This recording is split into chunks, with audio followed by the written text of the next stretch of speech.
Mantan Presiden Amerika Serikat Donald Trump menghadapi kemungkinan hukuman penjara setelah beberapa waktu lalu pengadilan di New York memvonisnya bersalah terkait pemalsuan dokumen bisnis jelang Pilpres 2016. Bagaimana proses hukum mempengaruhi kampanye dan peluangnya pada pemilu Amerika Serikat bulan November?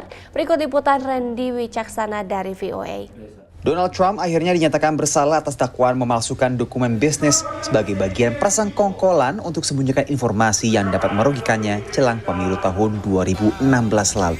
Vonis yang datang di tengah kampanye presiden kali ini menimbulkan pertanyaan yang masih belum terjawab. Bagaimana Trump melanjutkan kampanyenya jika ia dipenjara? Mantan jaksa federal Stephen Cohen tidak memperkirakan Trump akan segera dipenjara. There will be intense post-trial motions, and then there will be an appeal. And that appeal will take months, if not more than a year.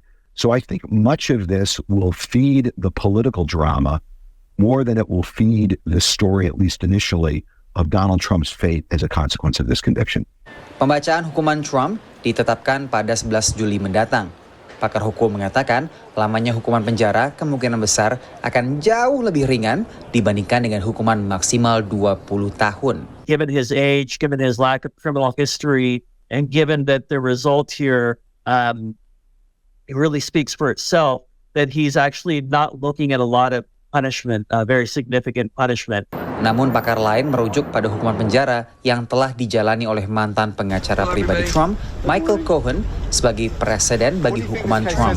It's very rare for an underling in a conspiracy to get jail time and the kingpin not.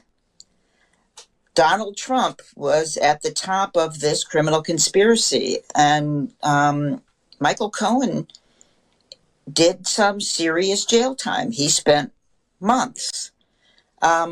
So there is some precedent for a judge sentencing Mr. Trump to jail. Alternatif hukuman selain penjara adalah masa percobaan, tahanan rumah, dan denda. Namun, apapun bentuk hukuman yang dijatuhkan kelak, masih kan harus menunggu proses banding yang diperkirakan baru akan berlangsung setelah pemilu presiden Amerika Serikat selesai pada bulan November mendatang. Di saat yang sama, Donald Trump juga masih harus berhadapan dengan sejumlah proses hukum lainnya di luar proses hukum yang berlangsung di New York saat ini. Apapun hukuman yang dijatuhkan pada Juli mendatang bisa mempengaruhi hukuman untuk 3 kasus pidana lainnya terhadap Trump yang masih menunggu keputusan.